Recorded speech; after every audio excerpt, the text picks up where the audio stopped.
Hi there, welcome to my kitchen. Today I'll be sharing with you my favorite family quick meal recipe. Today we are making mautwana. Let's get started. Okay, for my ingredients I have 1 onion.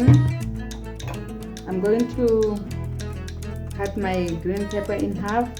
I have my red pepper, yellow pepper or orange pepper, and I'm gonna add my favorite soup, which is thick white onion and brown onion.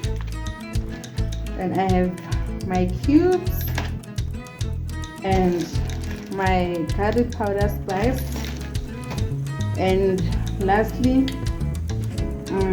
mautwana, I mean chicken feet. I forgot my oil for frying, so let's get started. Okay, first we're going to chop our onions.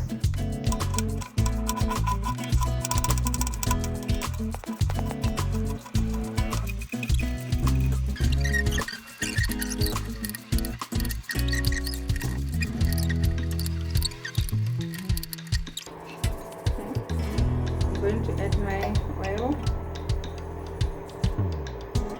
Next, I'm going to add my vegetables.